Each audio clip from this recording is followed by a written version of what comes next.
Welcome to the Friday Forum. We're proud to remind you that the Renaissance Society gives 7 $3,000 CSUS student scholarships yearly. Interested students should visit the CSUS scholarship page on the CSUS website. Today's presentation is being recorded. You can see it on the Renaissance Society Forum channel on YouTube. For our webinar, the chat function will be disabled. If you have a question, please type it into the Q&A button at the bottom of most computers or at the top right of most tablet devices. Don't forget to hit enter after you've typed it in. Closed captioning is available for those who would like it. You can turn it on or off by clicking on the CC Live Transcript button and then clicking Show or Hide Subtitles.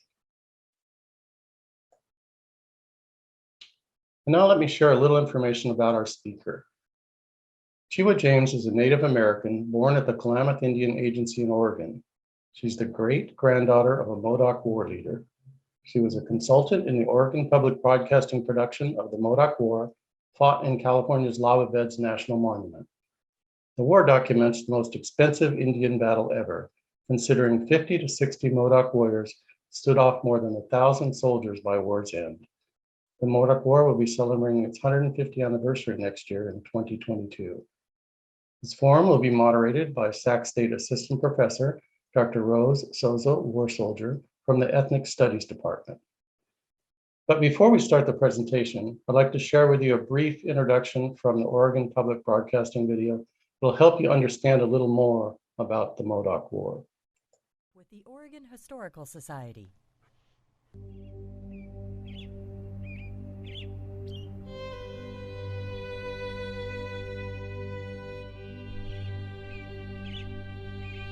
This was one of the last great battlefields for the American West, when a handful of Modoc Indian men, women, and children stunned the nation by holding off the power of the U.S. Army. They were pulling troops in, nearly 1,000, to battle anywhere between 50 and 70 Modoc warriors. And those warriors held them off for almost a year. The military would spend hundreds of thousands of dollars, all in pursuit of this small band. This was not a minor skirmish. At the time that it happened in 1872, 1873, it was big news all over the world. News reports carried the story from New York to London. Captain Jack, Sconchin John, and Hooker Jim became famous. These were people who were fighting and defending their homelands. History texts until very recent times don't treat it that way. It's not ancient history. It happened just 2 or 3 generations ago. And our bloodline is strong. Our people are strong, and we're not going away.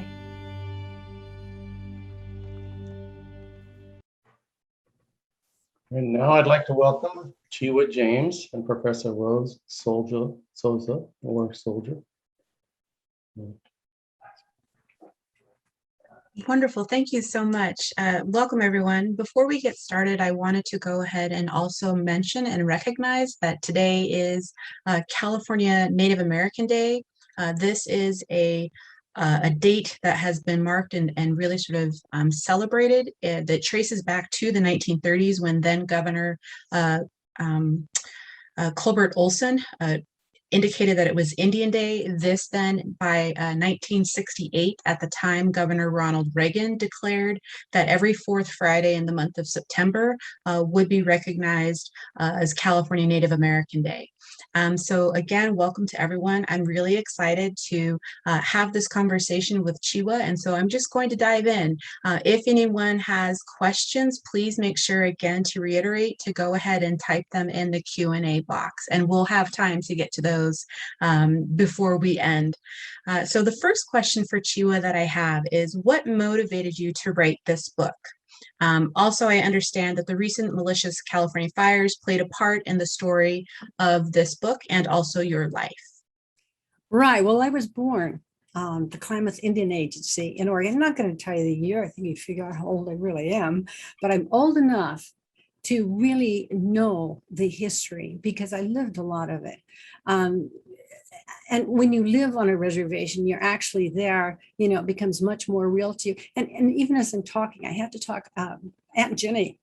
Aunt Jenny was she was my mentor. She's the one that named me Cheewa. It means beginning of a basket. Now, why would any little girl want to be named beginning of a basket? But then I saw a basket maker at work, and I saw that as the sides rise up, you know, it's really a very beautiful thing if you see yourself as the beginning of something really good, which a good beginning is. At any rate, I learned a lot from Jenny Clinton. She was an extremely remarkable person.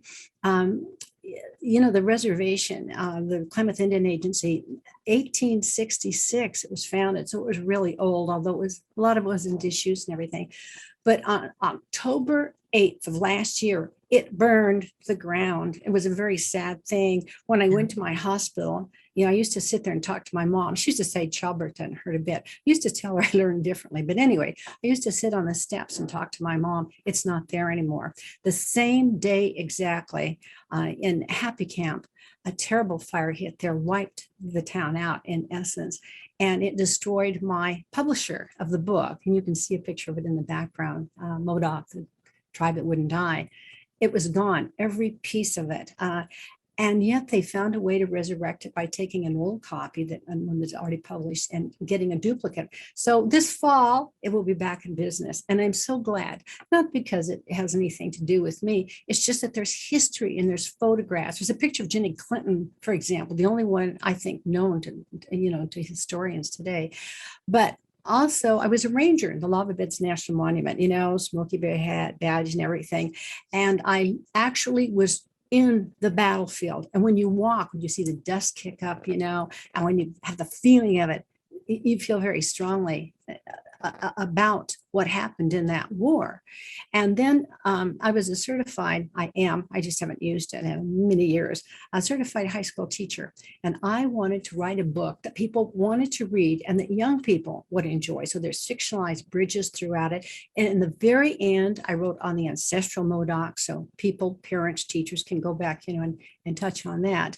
And then the main reason I wrote it is because I did not feel people really understood the depth of the Modoc culture during the war.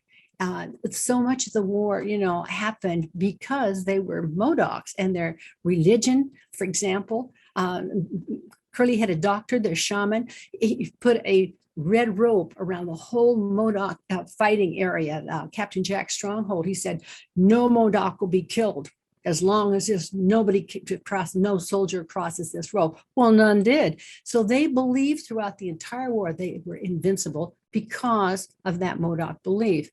They had a government of consensus. It was the beginning of one of the earliest democracies in this country. Modocs did nothing without vote of the people.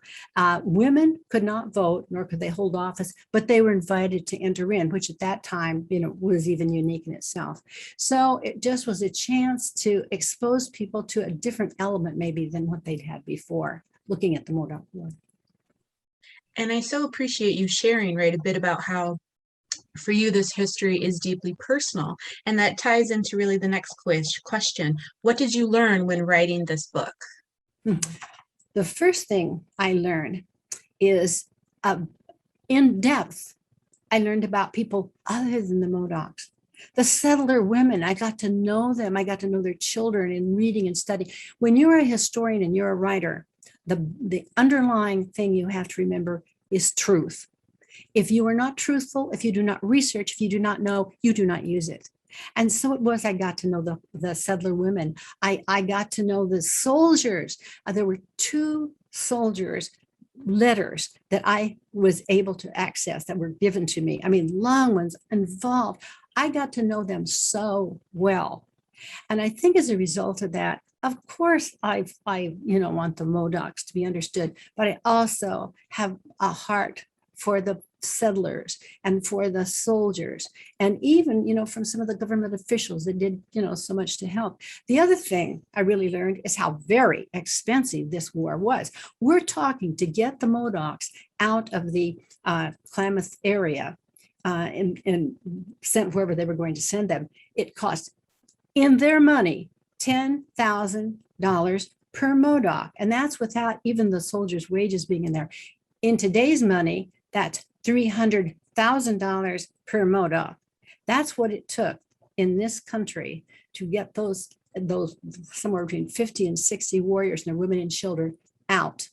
And I had not dreamed that it was that tremendous expense and also of life.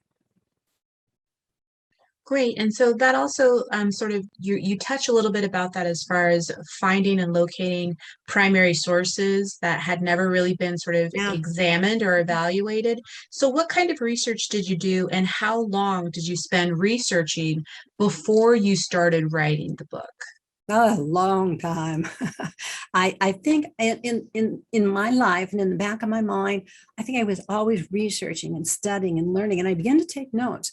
And I'll tell you, my mother was not Modoc. She was the daughter of German immigrants, but she loved the native cultures. And she said to me, "Now, Cheewa, you've got to write this down. Someday you've got to write." And I really think that good old German Lutheran mother of mine, I think she's responsible for a lot of what I did.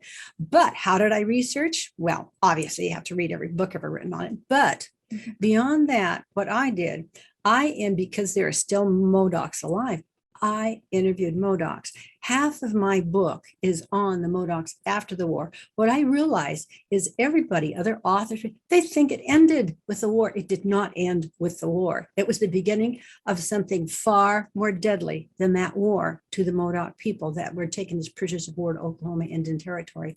And so it was that in Klamath Falls, which is where the Oregon Modocs live in the Klamath tribes, I began to interview people, particularly older people. I have a very close friend there. She is their communications director. She knows everybody. She would find people for me to interview. And how did we do it? Well, they had a big fair at the in Klamath Falls. So what we did, she would go in the auditorium and she'd haul them out. And we had what we called the Modoc tree, because I didn't want a wall and back, and we'd photograph them, and then the next one we put on the other side of the tree, so it looked like there were a lot of trees, which there weren't. And that's how we interviewed people, and we took pictures of them. I had a photographer there, and the book is filled with color pictures of Modocs that were alive at that time. When I was a ranger in the lava beds, people would say, "Yeah, you're a Modoc? I thought all you people died." I say, "Check it out. It eats, it breathes, it walks, I'm alive, and there's a whole lot of us that are."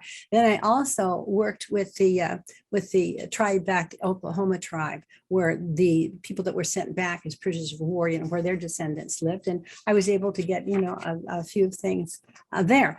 The very prized interview I had was with a man by the name of Arnold Richardson. He lived in Oklahoma. He was lauded by the Oregon I don't know who it was. I guess it was just the state itself that did it. I don't know. But anyway, he was honored because he had lived in the same homestead that he had homesteaded like over 100 years ago. He was well into his hundreds. He knew many of the Modocs that had come in on that train. He knew my grandfather, who was the youngest infant put into exile, to go to Oklahoma Indian Territory. I could hardly wait. I said, "Tell me about him. Tell me about Clark James, my grandfather." He said to me, he says, "You know what I noticed about him? He was the cleanest Modoc I've ever seen." Not what I was looking for, but he continued. He says, I think his sister took good care of him and kept him in clean clothes and kept him ironed. That's all I know about Clark James, but at least I know that, and it was well met by this gentleman. So the interviews, I think really did a lot. It brought it to life, because not all Modocs are gone, and I think people can see that now. Yeah, and I think, right, so what you're speaking to and about really is historiography, the process of how you do history, Yes. sort of seeking and looking for interviews in addition to sort of documents. But one of the things that you mentioned and you talk about in the past couple of responses have really been specifically about land. And so I'd like to ask you, in your book, you state, quote, "Above all, the Modocs loved their land. They understood the land.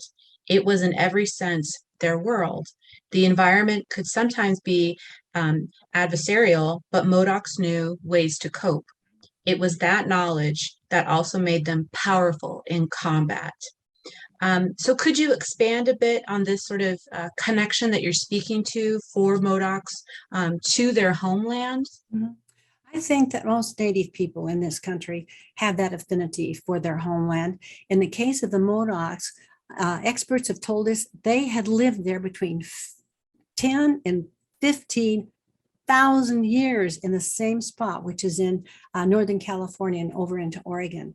They knew it intimately. Obviously, they did. The food, the animals, how they could eat, what the climate meant, when it was time to do one thing and time to do another. And the Modocs lived with that land. They honored the land. The religion was based to a large extent, around nature itself. So I found that the Modoc War and what happened, and the reason they were such incredible warriors, is that they learned to use the nature, the land, against their enemy. I had a lot of people when I was a ranger, they'd say, why would the Modocs want to live in this dusty, waterless, strange, rock-strewn land? I said, you don't understand.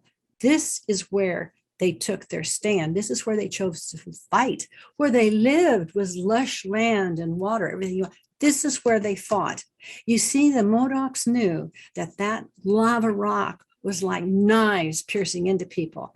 And so they purposely went into the lava beds and formed their stronghold there. It was called Captain Jack's Stronghold, named after their leader. And what else I found out through my research, and as I got more into it, they didn't just find a lot of rocks in a good place to, they built, they made their own lookout towers. And people that were in the stronghold right after the war, they said these guys were geniuses when it came to constructing a real fortress, but they did it in an environment that they knew, that they could stand off anybody that came along. It sounds like really you're talking about sort of their military acumen, right? They're military tacticians, and sort of utilizing the landscape itself over a course of conflict. And so I'm sure that one of the questions that you get commonly asked by most people is, what actually started the Modoc War? What caused this massive destructive war that impacted Modocs, soldiers, and settlers alike? Mm-hmm. Well, the great U.S. government, which didn't understand Native people too well, took the Modocs and two other tribes and put them all together on the Klamath Reservation. The problem was that they were mistreated. I don't know how else to say it. The agent in charge did not give them the provisions that the government was supposed to provide. The Modocs were a very small group of people. The Klamaths, in contrast, were quite large. And as the Modocs would work, they'd razz them a little bit. They'd make fun of the women as they tried to get water. So Captain Jack, their leader, went to the agent, and he did not speak English, but in translation, he said, why are you doing this? Why don't you help us? And he said, and I quote him, I am not a dog, I am a man, and I cannot live with that. Well, it didn't change. And eventually Captain Jack and a good number of the Modocs left the Klamath Reservation, and they moved back to the Lost River country, which was their homeland of hundreds of thousands of years. And there they lived. But that, of course, could not stand. They needed to be removed. And so it was that on a given day, who appeared at the Captain Jack's, at his home where he lived. And again, the Modocs were never one tribe. They lived in bands. They lived in bands all over. And each band had its own government, its own way of living. So Captain Jack, the decision was made to bring him in. 38 men left Fort Klamath, and they traveled in the worst possible weather. Some of the soldiers were even frozen to the saddles. 38 of them went down to claim the Modoc land as not right for them to take them back. It didn't work. It turned out 38 soldiers did not do the trick. The first two soldiers, the first two people to confront each other, one was a soldier by the name of Botel, And he confronted a Modoc that had just gotten up, and he was walking up the hill towards, the rest of the people, when all of a sudden he noticed all these people in blue, and he knew that he was in trouble. These two people, they drew their guns on each other. The two of them stood there eyeing each other, and then they both fired, and they both missed. And those were the first shots of the Modoc War. But it caused the entire village, and all 38 of them, terrible, terrible battle. There were lives lost. The worst part of it was the Modocs panicked, and they left the stronghold because they'd always known that if they had to fight, that's where they go. And they were not only was it Jack's band, but the other bands began to join them. And that was the beginning of the Modoc War. And so, I mean, you spoke a little bit briefly about Modoc women, and reading your book, you describe the little known roles specifically of Modoc women and other women, settler women, for example, who were involved in the war. But specifically, you describe Captain Jack's sister, who was known as Princess Mary. And so she served as his primary translator. And later you use a letter written by Second Lieutenant Harry DeWitt Moore in a letter home to his relatives. And he describes her as, quote, "She was the principal operator on the Modoc side, who wears high-heeled tipped boots, such as you see on the feet of actresses. I am convinced that whatever her other attractions, she has a most powerful voice," end quote. That's quite a description. Hey, listen, she was quite a lady, that Princess Mary. Understand that the Modocs by this time were very much acclimated into the culture around them. Because they lived in bands, some bands, like, for example, the Hot Creek Band, which was my band, they lived very close to a small town. And so they were able to interact. And also John Fairchild, that's where they lived on his ranch, he paid them. They were, they lived like the non-Indian people around them. They spoke the best English of any group among the Modocs. Princess Mary, had she not been a woman, would have been a great leader, I have no doubt. And her powerful voice, listen, everybody talked about it. She could have been something, except in that time, and of course, to some extent, our country's still catching up. Women could not do the many things men could. Artina Chokas and One-Eyed Dixie, I call them the dynamic duo. They were both of them were Hot Creeks, and so they spoke very good English. They actually worked for both the government and the Modocs. They would set up conferences between the two. They would do everything that they needed to be done that English was required. And so it was that they became absolute, legends in the way they led their lives. And there was this terrible, terrible battle, happened a little bit later, we'll be talking about it. Many, many, many soldiers were killed in this particular battle. And these two women went out and helped the soldiers locate all the bodies of those soldiers so they could be buried. So it was the beginning of a good relationship. And the women were really good at established relationships, much better than the men, to be honest. And then Sarah Brotherington. Sarah is my idol, I swear to gosh. She was a settler woman. And when one of the bands of Modocs attacked, they shot her husband and one of her sons. She grabbed the other son, she shoved him into the cabin, and she had bags of flour that she just bought. They took the flour and they made that little cabin into a fortress, and they did holes, right through so there were little peek holes to stick the guns out. They stood, she, her two sons, and her little daughter, who gave them the ammunition. They held those Modocs off for 3 days until they were rescued.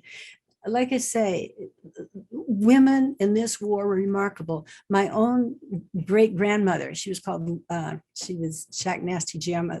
That was nicknamed at the soldiers and at the settlers. Shack Nasty Jim, she was called Madam Shack Nasty. And we have records now of times that she'd actually get out there in the rocks and she'd just do it with them.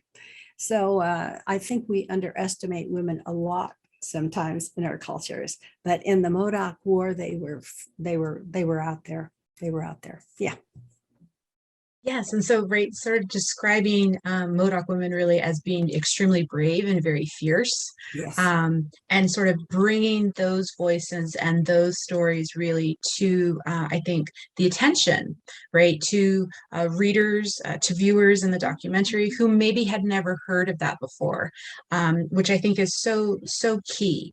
But in your book, you include a motivational message. To the 300 soldiers preparing for the first battle of the stronghold the next day under the command of Lieutenant Colonel Frank Wheaton.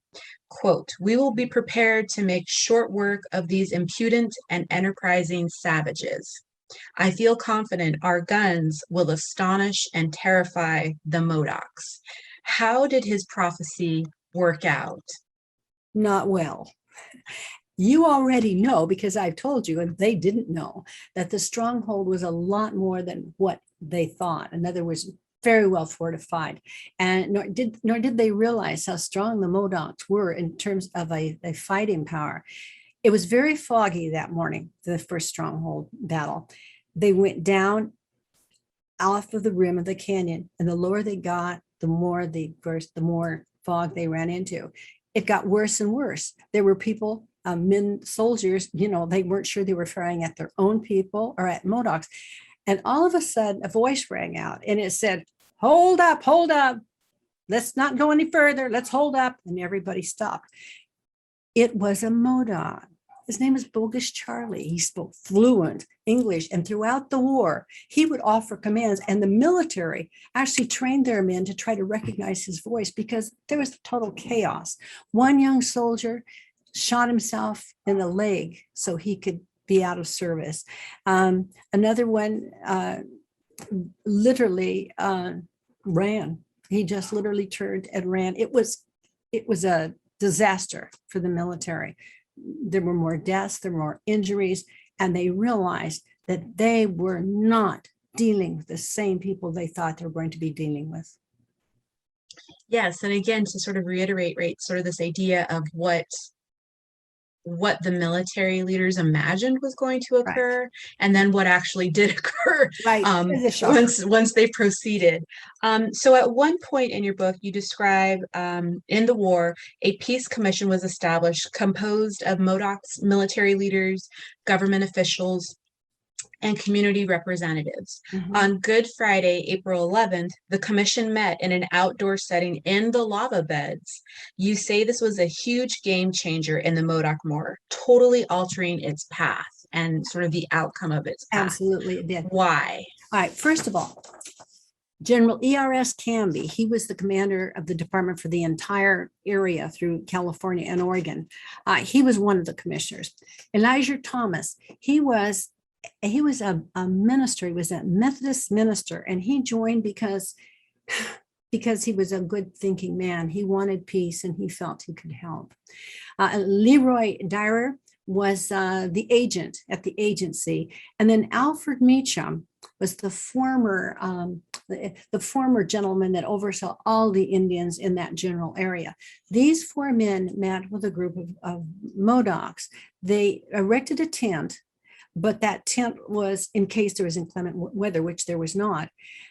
But you need to know what it was that was to change this entire conference.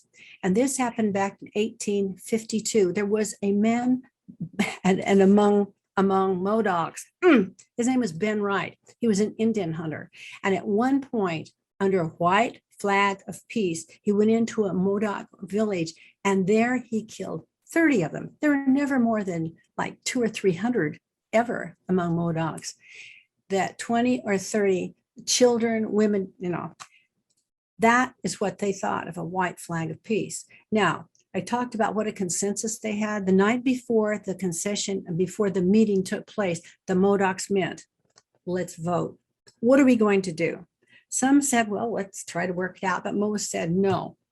We know what happened with the white flag of peace. I don't trust him. And the decision was made by vote of all the Modoc men, and the vote was to take out the commissioners. Each Modoc was assigned one person that they were, that they had to subdue, to kill, whatever they could do. And the day of the actual happening on Good Friday, it did happen. Canby was there in full dress. He had been the big black hat with the gold tassels down, and it started well. Canby offered cigars instead of the peace pipe, and things seemed to be going well. And then at noon, he gave the command, and the Modocs moved in. However, 2 of the 4 commissioners also had guns, so a gunfire broke out. Canby was killed, and so was the river. They were both killed. It was a real tragic thing. Shacknasty, my great-grandfather, was assigned to Meacham, whom he knew. Somebody was holding a gun to Meacham, and he saved his life. He kicked the gun away. Why? Not to save his life. If you were assigned somebody, you got the clothes, and he didn't want any holes in the shirt. So he actually saved his life because he wanted his clothes in good shape. At the end, and associated with that, this is kind of an interesting story. At the 100th birthday anniversary of the Modoc War, I went to it in Klamath Falls. I was unloading my car. There was a woman next to me unloading her car from the trunk. And I said, "What are you doing here?" She said, "I'm going to a conference." I said, "I am too." She says, "Where are you going?" I said, "The Modoc conference." She says, "Me too." Who do you represent? I said, "Well, Shikietko, Shacknasty Jim was my great-grandfather." And all of a sudden her face fell, and she said, "My grandfather was Alfred Meacham. Your great-grandfather shot my grandfather's finger off," which he had.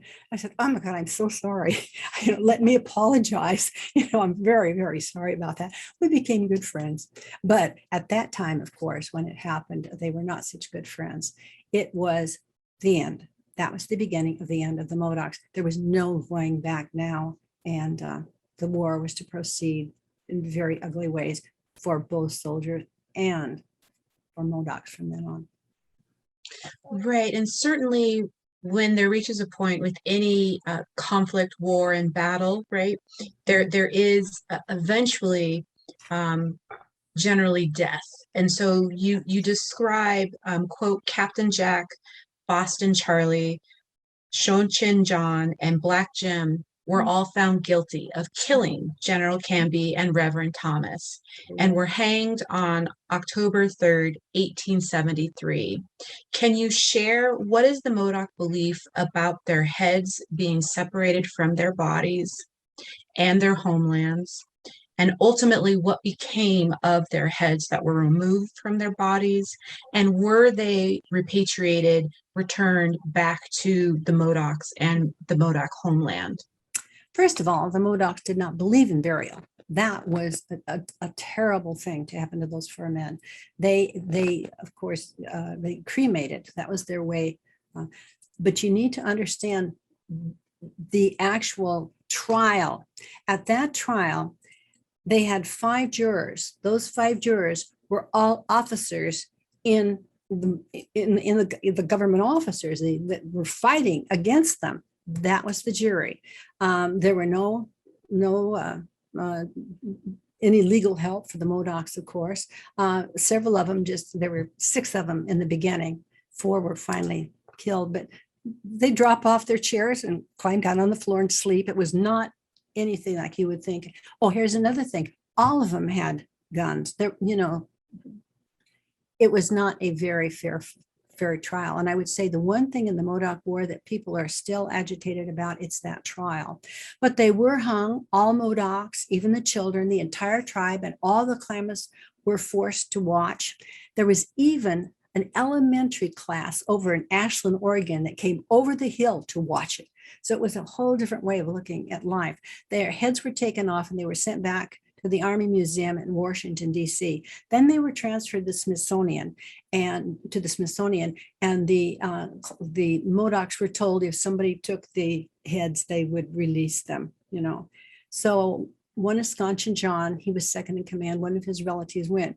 He got into Washington, D.C., dropped dead from a heart attack. Strange story. So then another woman was sent who was a relative of some of the soldiers, some of the Modocs. She got the heads. She brought them back to the Klamath Reservation. Nobody knows where they are. She took it upon herself. She says they're in a safe place. They're buried as they should be buried. The Klamath tribes has sent letters to her saying, please, where are they? But she has never released that. When I was writing the book, I know her well, and I asked her, I asked her about him, and she looked at me and she smiled this big grin and she says, no comment. So to this day, none of us know where the foreheads are.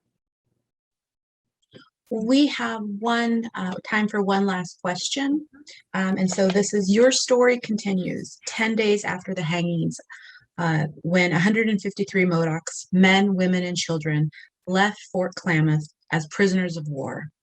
In Redding, California, they were transferred to railroad cars for a 5-week trip to their new home at the Indian Agency in Oklahoma Indian Territory. Your book is unique in that, unlike other Modoc books, the story follows the fate of these people. What is the most important thing you can say about this? I will say this. The tragedy in Oklahoma Indian Territory took more lives than the entire Modoc War ever took. At that time, the 19th century, that period of time, there's something known as Indian circles, circles of men who actually, usually men, who actually were paid by the government to take care of Native people on their reservations, wherever they were sent. In this case, it was a group of Quakers, because Modocs, almost to a man, woman, and child, became Quakers. But what they did, they took the money from the government, and then let's say that they needed a wagon, so they'd submit the receipt for the wagon, but then they'd find a dumpy old thing and give to them. They would put in the report on the Modocs that they had secured a clinic and there was a doctor. There was not. They dropped like flies from consumption, which we know is tuberculosis. And who was it? How did they find out finally and stop it? It was a non-native man that lived in Seneca, Missouri. He wrote to his congressman. He said, something's wrong. These native people are not usually like this. 153 people were sent back. And out of that 153, by the year 1904, 54 were left. They almost completely were wiped out. And so, unfortunately, it happened on a lot of reservations, everything, but it certainly happened on the Modoc reservation, the Quapaw Agency back in Oklahoma, although today the tribe has somewhat come back. Right. And so really sort of the idea of continuing the story, sort of the idea that once there was war and conflict, that somehow that was the end, but really the importance of continuing the story and sharing what happens when they are, really expelled as prisoners of war, removed from their homeland by force, and sort of the traumatic experience of relocation and of disease. Right. Do you remember Jenny Clinton? She and Daniel back in Oklahoma had 8 children. All 8 died of consumption. And our cemetery back there is filled with all these children that died. So it affected Modocs in such a terrible way. Right. But to be very clear, right, Modocs are still around today. Oh, we sure are. Very much so. So at this point, what I would like to do is to open it up to questions. So if Chris would like to speak to questions from the audience. Yeah, sure. Be happy to. Thank you both for sharing that with me. And there was the first question actually that we got, Cheewa, was from someone asking, what's your relationship to Captain Jack? Captain Jack was in a different band than mine. Remember, the bands were what really mattered. So I was not directly related to him. However, when you consider that there were such a small number of Modocs, almost everybody was related to everybody, but I did not have a direct relationship to him. But of course, I honor him. And those bands, kind of family units, right? Like extended fam, how many people would be in a band roughly? Oh, you had up to maybe 25. Okay. Per band, but and each one of them had their own government, and everything was done by consensus. That's the thing I find most amazing about the Modocs. Yeah.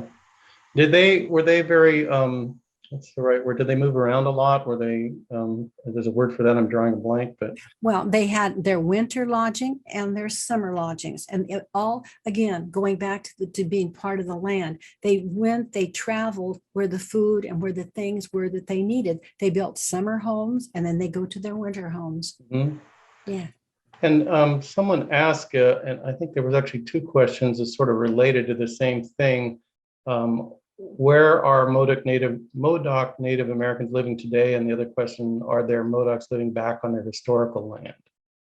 Okay, there's two tribes today. The Klamath tribe still has the three tribes, one of them being Modoc, and then the Modoc tribe of Oklahoma is strictly Modocs. It's a very small tribe, Okay. maybe 200 people there. So And the one here in California, Oregon is quite large. gotcha. And so that just a question just popped up related. Did they have a reservation or rancheria? Is it a formal reservation, or how is it? The reservation for the Klamaths was terminated, and they no longer have a land base. And the same is true with the Quapaws back in Oklahoma. They no longer have a land base, but they have their tribal governments. That's true with many groups today. Yeah, I understand it's very difficult sometimes to get through all that government process to be recognized. Oh boy, Yeah. you better believe. Forum we could probably spend time on. There was a question about how did the Modocs get their supplies while they were in the stronghold? This is a really good one. They survived, believe it or not. Their main food was cattle. And because cattle were, the settlers around them had cattle. So when they knew that they were going to be in the stronghold, remember, they thought ahead. They had a whole area set aside to put the cattle in. And a most amazing thing happened year before last. They had a massive fire that went through the Captain Jack stronghold, that area, and burned everything out. And they brought in a couple of people that were experts, in looking for remains and everything. The only landslide that they discovered, the only home that they discovered in the rocks was that of Shack Nasty Jim and his family. And they took me there, and I was actually able to see where my grandfather was born. I went in there, because I felt I belonged there a little bit. I walked in there and there was a crack, and I reached in, and what did I pull out? A cow bone. So that was their kitchen, obviously. For me personally, I haven't been up that way in years, but I recall those caves that are up there and sort of ice caves in the lava. Amazing. Were they utilizing those? I'm assuming. They utilized the ice caves strictly to keep things, to refrigeration in essence. But they themselves, like I tried to tell visitors coming in, it's a pretty godforsaken country in the lava beds. And they used, yeah. They used it. It was their war field. Their war field. But I love the Lava Beds National Monument. I love the caves, Yeah, it's a fascinating area. I'd like to go back up there. It's been a while. There's a question, is the Modoc language still very active and used, or is it dying out? It has died out. And I have to tell you, for a period of time, I didn't end up, I mentioned I was a teacher, but I didn't end up in the schoolroom. I ended up in television. I was an anchor woman over in Medford. And at one point, I had a talk show, and I interviewed the last fluent speaker of the Modoc language. I still have it. She was wonderful. I told her, I said, look at me, don't look in that camera. She said, well, where are all the people? I said, they're over in the camera. Halfway through the show, all of a sudden she looks over and says, hey, are you people out there? Can you see me? She brought the house down from the best interviews I ever had. But she spoke. She's the last one, and I still have it. Nobody speaks it now. Words here and there, but nobody's fluent. There was another question, and maybe you've answered it already, but it's on that in that area. This person writes, what language family is the Modoc language in? Are there Modoc speakers? We've answered that. Is there a specific language family that's related to? There is. I'm not familiar with what it is. And if this person wants to give me their phone number, I'll find out and call them. She's going to have to buy your book. Right. That's a better thing. Yes, buy the book. I'll put it in. It's a great book, by the way. So we just got a question. Is the Modoc tribe of Oklahoma able to secure federal funding for broadband education and water rights? you know, they do have, and same with the Klamath tribes, there are certain things they can apply for and certain things they can't, but the tribes try really to be very current with the needs of their students and of their people. And so someplace along the line, it's probably there. We're getting low on questions, but I have one that I want to maybe have you expound on, because when I read your book years ago and I picked it back up when I knew we were going to do this, and you know, I skimmed a couple places that I remembered, and one of them you mentioned briefly about the Quaker policy, and I thought that was pretty amazing. That could you expand on that and let people know how the government created that policy and then how it affected the Modocs specifically? Yeah. The Modocs, when they went back, they had their own religion, of course. But the minute they hit the Quapaw agency, the Quakers were there. And almost to a man, woman, child, they all became Quakers. 3 of them became missionaries. One of them actually became the first Native person in the United States to become a pastor. That's how deeply they got into the Quaker part of it. Oh yeah. And Jenny Clinton, what a woman she was. Losing 8 children, she went back to Oregon and she bought a buggy because by this time her husband had died, and she would drive. She was a legend. She'd drive in her buggy all over the reservation as a missionary to help them, whether they need whatever they needed. She was just an amazing person. But what those Quaker people did, I do not know, but the Modocs became very, very firm. Somehow, yeah, that's interesting. There was another part in that same chapter that talked a little bit about the unfortunate side of it, of the Indian agencies that were taking advantage of, and I can't remember the word you used, but there was some triangle group where there was this group of people that were all, you know, relatives related and yes, selling they stuff. were all Quakers. And you know, it's such a shame because the Quakers did a lot of good things, we know. But this particular family, every employee under the man that, you know, that was in charge, every one of them were his relatives. And they would buy things and of course mischarge them. And that when I read that, you have to understand, I didn't realize all that. And not until I started, I remember sitting there just crying. I just was devastated that somebody could do that. Yeah. And the other thing it taught me is the person that ratted on them, so to speak, was not an Indian. It was a white man who wanted to do good. And that just reinforced what I started this whole thing with. There's good and bad on both sides. Yeah. You know, the only evil is the war itself and then what this Quaker group did. Yeah, for sure.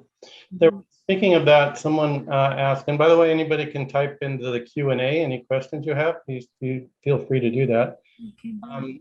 Someone writes, was the Modoc War the last of the U.S. Army Indian Wars?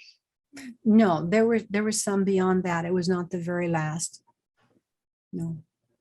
But the biggest, I mean, I shouldn't say the biggest.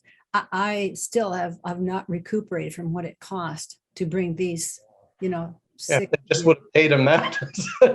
Here's 350,000 each. Go, you know, somewhere else. Yeah. Well, if they just paid them the 300,000, and that might have been a whole different story. A lot of lives wouldn't have been lost. This question actually, Rose, is for you. It says, did the CSUS professor experience Native American teachers in her schooling? I think yeah, so I never had, so I'm a product of California public school systems. So K through 12, I never had any Native teachers.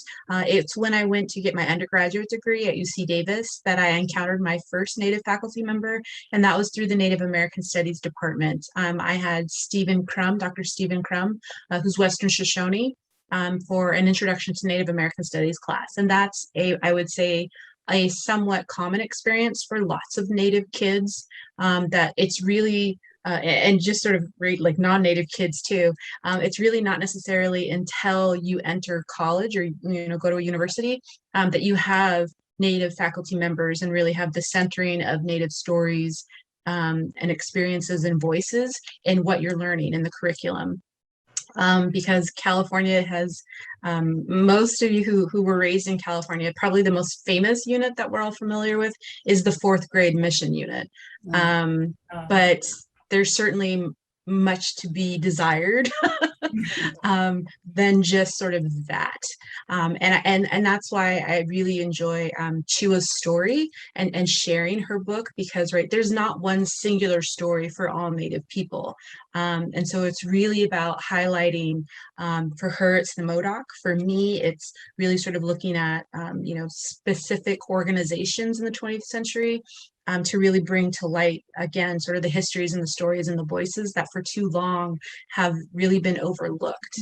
And sort of having people become more aware of that, which I think will then inform how people consider policy and voting. Particularly, I have to say, particularly related to women. There's some really bad things still going on with women. And of course, countrywide, we have some problems, but what's happening on reservations is not right with our women, our young women. Little switch in direction. Maybe these two questions are a little related, but one person's, it's more of a comment. The Indian Wars lasted 107 years within the US. And someone else says, did Jefferson Davis call for the elimination of the tribes in Northern California? I'm not sure that he specifically did, but I know he was not too hot on Native people. No, there was a lot of genocide talk and a lot of very bad things going on.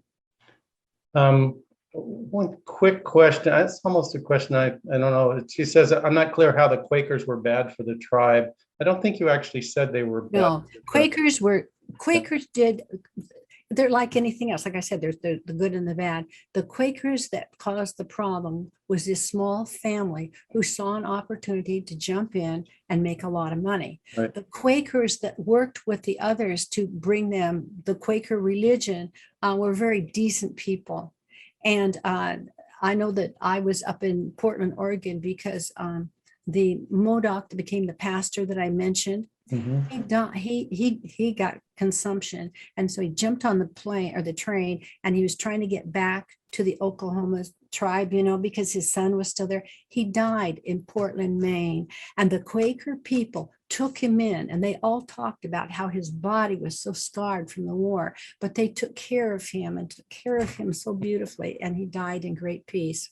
And so I have a lot of respect for what the Quaker people did. Yeah, like all religions, and they're good, bad people. Sure. This is a neat question. I kind of like, you might be able to share, and maybe Rose, you have some thoughts on it too. Do Modocs have a creation story? Oh yeah. Let me tell you first of all about their god, Kamukumchucks. I'm not sure about the pronunciation. I've heard it many different ways, but their supreme being was part woman and part man. Now, maybe that maybe is a nice solution to a lot of things, but that creature, that beloved one, whatever you want to call Kamukumchucks, taught things that were beneficial to both men and women, and I thought that was just a very unique and lovely, religion. I kind of liked it anyway. Rose, you want to comment on any of it? I would just say that most tribal nations, tribal people, really throughout the entire Western Hemisphere, have their own creation stories and their stories as far as origins. And it's really deeply tied to land and sort of the belief that the gods placed us here, that we were purposely placed in certain geographical areas. I don't know if anyone is familiar with this news story, but just yesterday it broke that in one of the national parks in New Mexico, a number of archaeologists have identified footprints in the sandstone. Really? And so they now have pushed back the length of time that Native folks, humans, have been in what we now consider the United States to between 21 to 23,000 years ago. Wow. And so this is well before the Bering Strait theory that most of us were taught in school, and really sort of I think leads to a conversation and a discussion that Native people that our creation stories are that we were always from here, that this is where we come from. And it might be a different belief set if someone who is non-Native, but really to sort of, a sense of validation that this isn't something new, that again, right, for the Modoc, for the Maidu, for the Pit River, for the Pomo, for Kauias, right, we all have our creation stories of how we came to be, and overwhelmingly it's tied to the land. Our identity is deeply tied to the land. And creation stories, the native religion, of course I know the Modoc, but I was raised in Taos, New Mexico, so I'm very familiar. And my Navajo, or my brother and sister married into the Navajo and into the Rosebud Sioux. And what I found that I really appreciate in a lot of the native religions, not only the closeness to the land, but the preaching, the talking about how you treat one another, how you raise a family. They're very practical, down to earth, good ways to live. It's a quick question. What relationship did the Modocs have with the Pit River tribes? Is there any?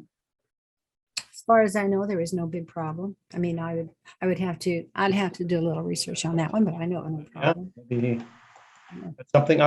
And then this one might be getting close to our last question. We may have time for one or two more, but it said that it's a comment first, and Governor Newsom just signed a bill yesterday to provide climate change, fire, and forest management, particularly on tribal areas.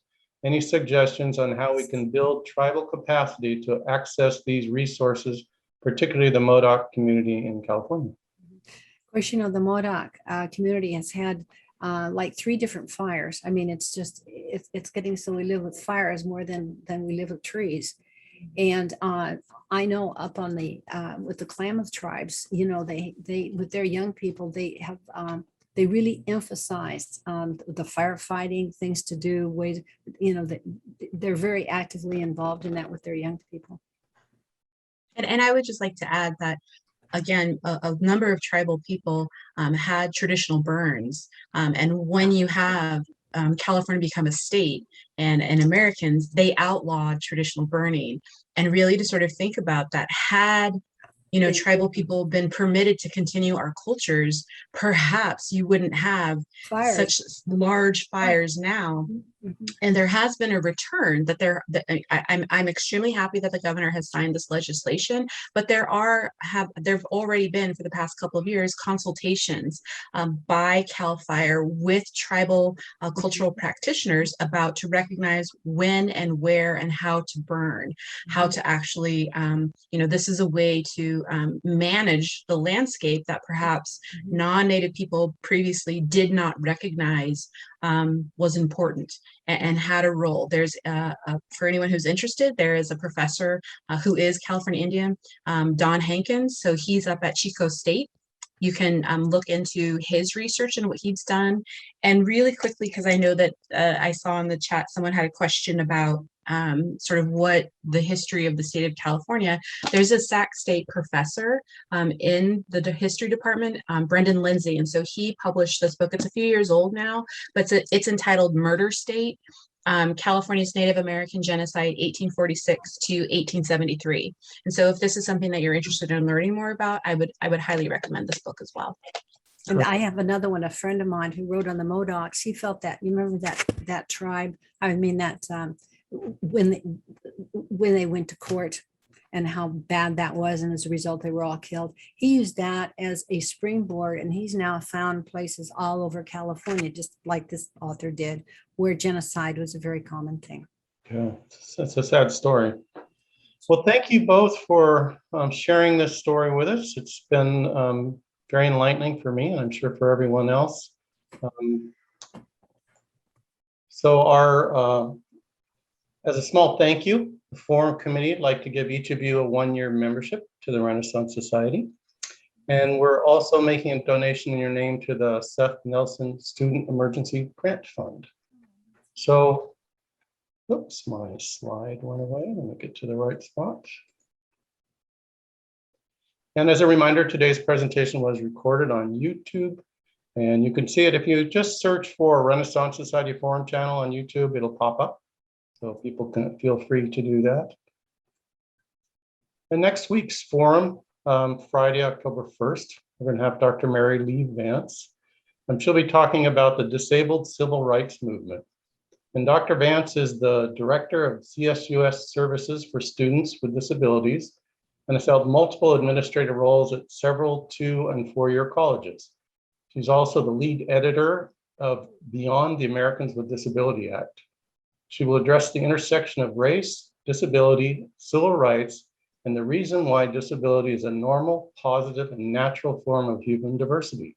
So it's like a very interesting program. So I hope you'll all join us. And thanks for everything. Bye now. Bye-bye, Chris. Bye.